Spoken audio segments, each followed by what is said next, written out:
key to my success is probably different from most people. I was raised in an undesirable type of environment. Actually, I lived in a condemned house with no running water, no electricity, no plumbing. I was a street person when I was 15 years old.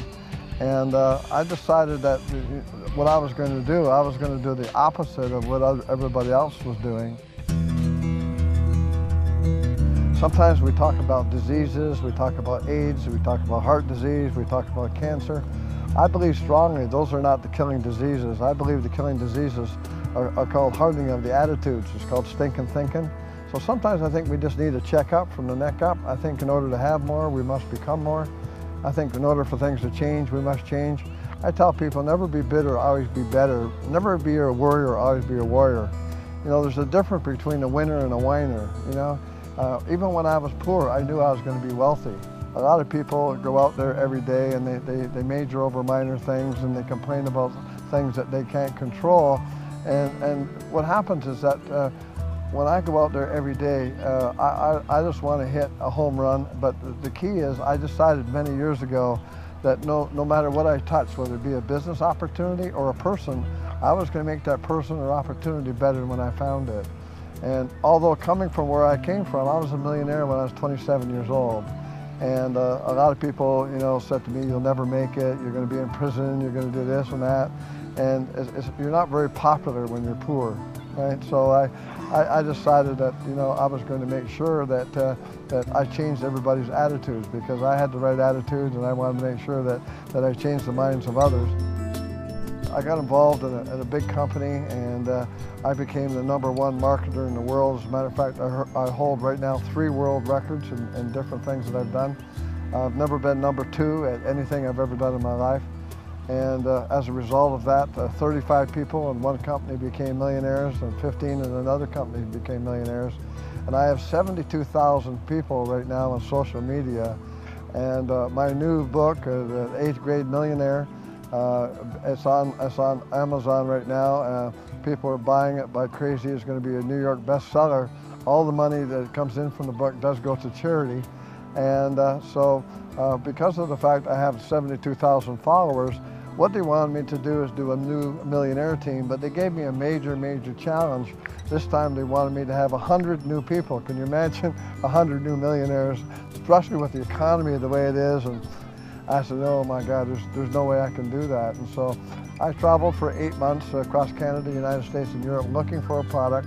I finally found a product that will make 100 or 200 or 300 people millionaires. And when I got so excited about it that I said, okay, I'm going to make it happen again. What I'm looking for people, not everyone's going to qualify. I'm looking for people that have the eye of the tiger. Maybe there's always a reason why you want to do something. Maybe you're not happy with the vehicle you drive. Maybe you're not happy with the address or where you're residing. Maybe you're not happy with the relationship. There has to be a reason why you want to do this. So I only want to have people in my group or train people that really want to become millionaires. It's not just becoming a millionaire. I did a millionaire training one time in Toronto, Canada, and I got on the stage and an amazing thing happened. I was making a lot of money, but a weird thing happened. I started crying in the middle of the presentation, and I was making $300,000. What had happened is that I had so many people that that I made rich in a short period of time, that they went from a Timex to a Rolex, and from an outhouse to a penthouse, and from a Pontiac to a Cadillac. And some of them got the Mr. T starter kit, and they didn't grow as a person as their income grew, and pretty soon their income come back down to where they are. And people that were not big drinkers, some of them became alcoholics. People that didn't do drugs, some of them started doing drugs. As a matter of fact, one of my friends overdosed and died. And so I wanted to do something with personal growth and personal development. I decided that I wanted to be a mentor to the industry.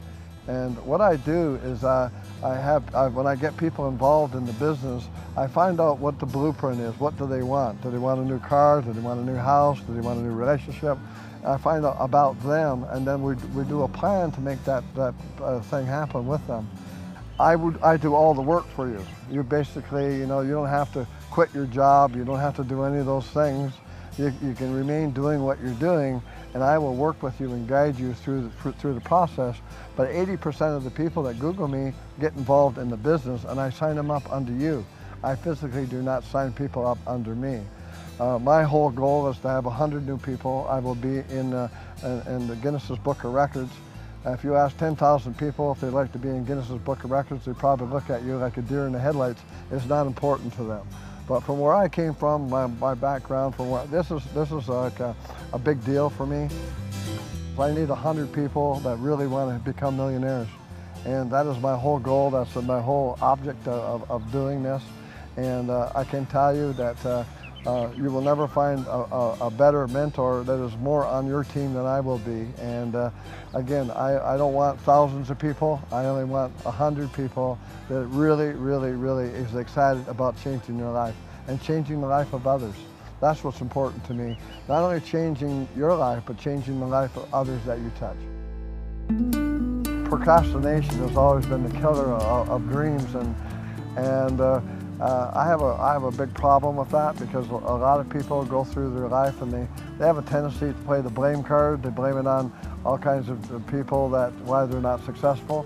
And I think and any time you're not successful, you have to hold yourself accountable. And I have all the tools. I can't push a rope.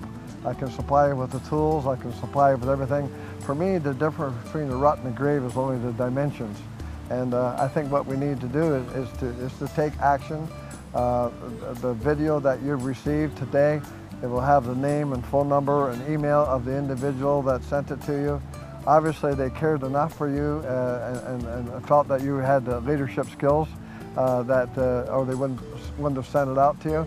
I think the key to the whole program is to take immediate action. If I were you, I would be dialing that number right now. Those are the type of people that I know that I can work with on making 100 new people millionaires.